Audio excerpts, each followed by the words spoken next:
Welcome to Athletes Live Network exclusive interviews. Today our guest is basketball star Tremayne Peterson, better known as Moosey, East Chicago Central High School, class of 2001. How you doing, Moose? How you doing, Carl? What's going on? Basically, man, want to kind of reach out to you, man, find out who you are, your struggles, your positive accolades in sports, and just get a feel for who you are, man, and what kind of advice can you give to athletes who may one day be in your position one day. All That's right. cool. That's cool. So basically, want to start off, man. Just go ahead and let the people know who you are, and your early influences in sports. Yeah, like you said, man, my name's Tremayne Peterson. Early in my life, I always wanted to play basketball, but really, I got it from my brother, my oldest brother. Anything he would have did, I would have done. So I started off. Who's your brother? Oh, Raphael Peterson. I'm sorry, Okay. Raphael Peterson. So he played ball, played cello, whatever you wanted to do, I wanted to do. You know what I'm saying? Because I looked up to him and stuff. And pretty much from there, I just took it from there. Okay. So what peers did you compete against that was maybe better than you at an early age that you strived to be better than? I say only competition I pretty much had was one person. He is from Calumet, my man Derrick Jones. He died. Rest in peace, Derrick. But yeah, he's about the only person really that I had, competition with that was of my age and whatnot. Anybody else, far as I always played against older guys. That's how I got better because I played against older guys. Okay. So give us your early influences, like when you first started playing basketball, organized basketball. Early influences, I got to say, Coach Monroe, because he gave me the platform to play. It's outside of East Chicago. Let us go outside to like Kentucky and Indianapolis, and I was kind of five when he was little and stuff like that.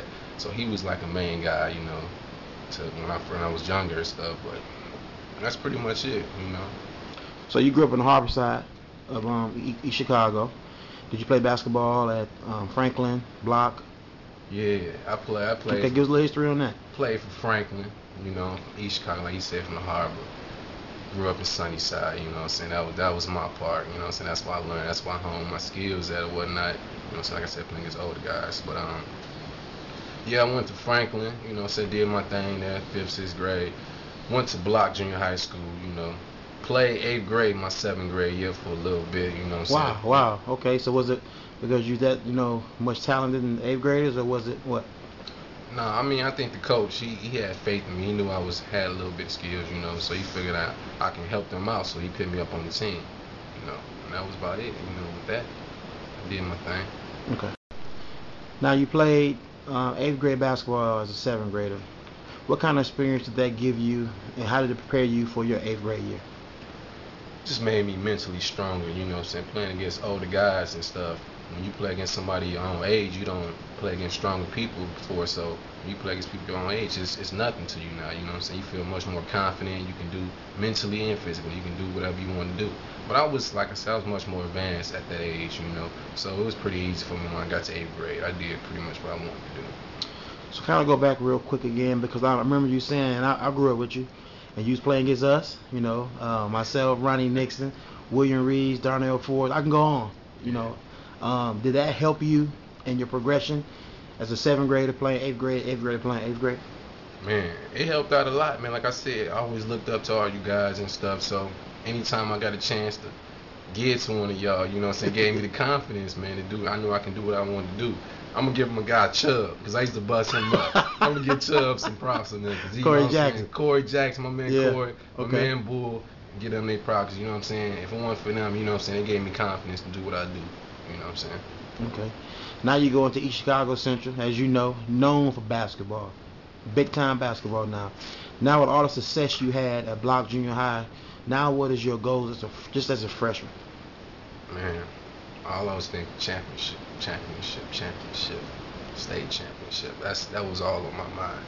But I think at that time a lot of things was going on in my life, as far as my grandfather dying and whatnot. So I don't think I was as focused, and I lost focus. I just feel like I lost focus because I used to work hard. That's why I was good, man. You know what I'm saying? God bless me, but I really worked hard, man. I used to be at the park, man, 100 degrees outside by myself, man, one-on-one whole course by myself running. You know what I'm saying? But when I got to Central my freshman year, it was just kind of crazy. There's a lot of I ain't gonna say pressure, but it was just a lot of people just expecting me to do so many great things and stuff.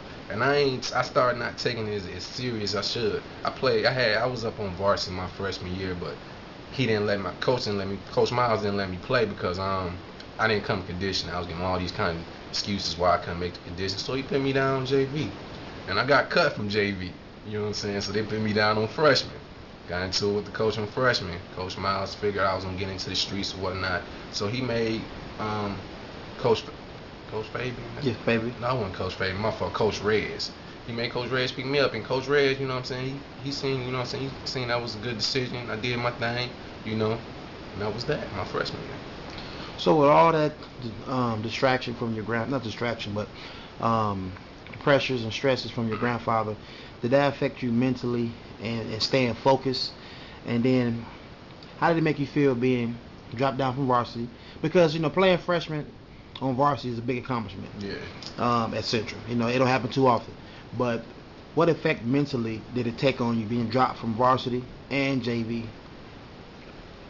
The varsity thing, it really didn't mess with me mentally. The JV thing did, because I feel like I was a shoo-in for JV if I was already gonna be on varsity. When he dropped me down, I got saying like, is I'm really not that good as I thought I was? But he just didn't know who I was and know my game. I guess I didn't display that during trials or whatnot. But like I said, when he put me back up there, you know what I'm saying, he let me do my thing. He knew what I was about. So, I mean, I gained my confidence back. Gotcha.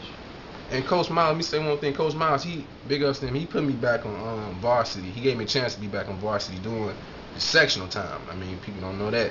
But once again, like I said, I was young, I was immature. That's what a lot of it was, me being immature. And I missed practice.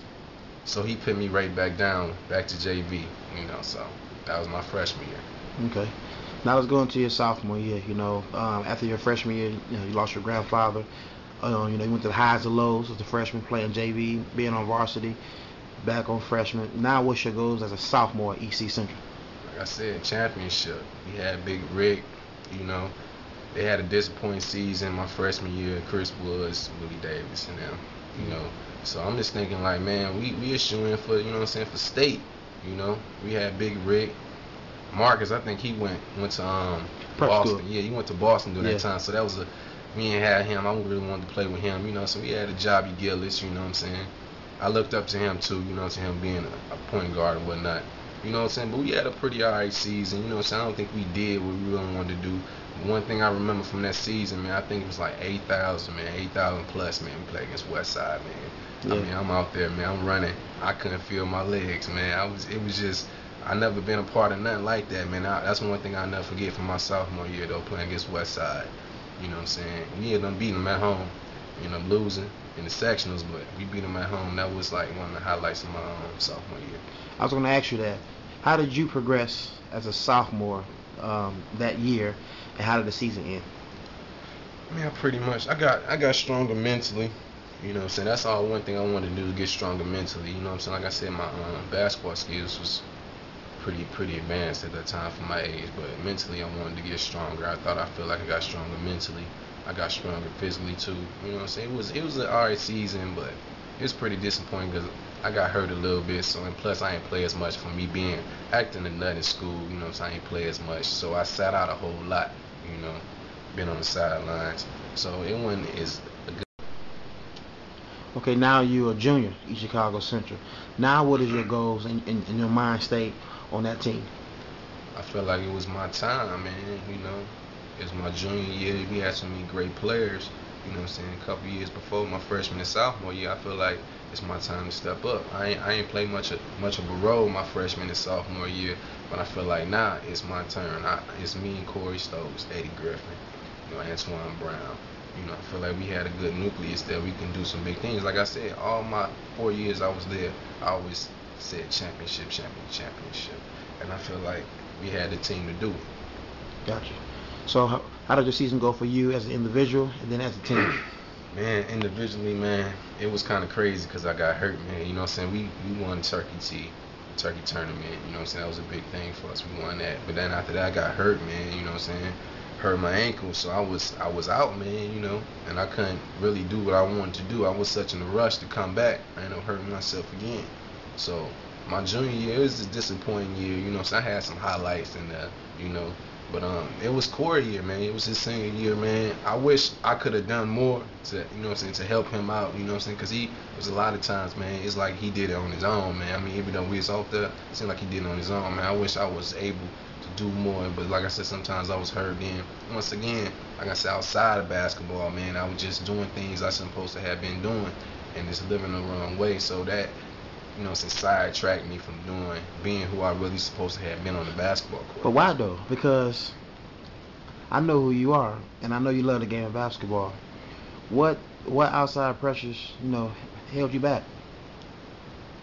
I think, man, you know, like I said, if you've been to East Chicago, you know East Chicago. East Chicago, if you don't play basketball, you sell drugs, man. You know what I'm saying?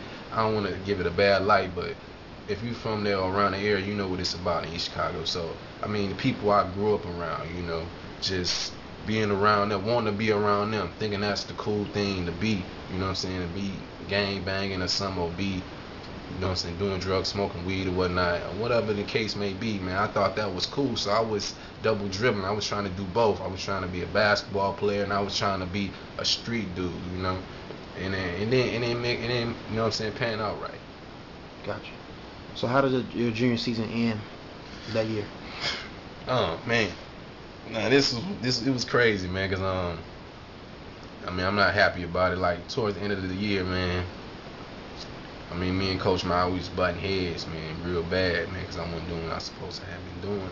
And I remember he was playing against Roosevelt, man. And it got so bad, man. He was playing me with like the bench people. And I feel like I told you, it was supposed to be one of my years, man. So we played against Roosevelt, and this dude, man, he put me in the last 2 minutes, dog.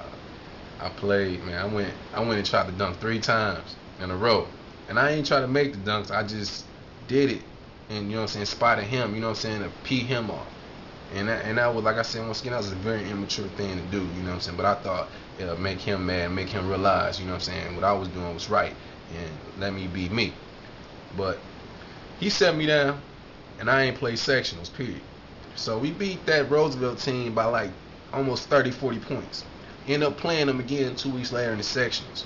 He didn't play me. So it was about like 2 minutes to go, whatnot, in the game, in the sectional game, and I see he wasn't playing me. He wasn't gonna play me or put me in the game. So I did one of the biggest mistakes in my life, man. I walked off the court, man. It was something during the game. During the game, man. It was something I shouldn't have done. Why? Man. Cause man, I was a hothead, man. I had an attitude problem. I felt like if I would have stayed. But when did this attitude come, man? Because I never known you to have an attitude, and I'm sure I can ask 25 people about you, and the word bad attitude won't come up. I'm gonna say it like this: I'm passionate about, you know what I'm saying. When I step on that court, I try to give 110%, and I feel like that was my life, man. I feel like he was messing with my life, you know what I'm saying, by not letting me play. I'm not getting any type of exposure from college coaches because of that, you know. And I was just agitated that we lost yet again. It was another disappointment. Now this is my 3rd year that we didn't even make it out of the sections, and I was hurt by that. And I felt like I didn't know what I was gonna do. I didn't want to be right there. Excuse me. When the buzzer sounded off, I don't know if I would have been able to control my emotions. And I just felt like the best thing for me at the time to do was to walk off the court. And like I said, it was just another. See, but you really can't walk off the court from your teammates.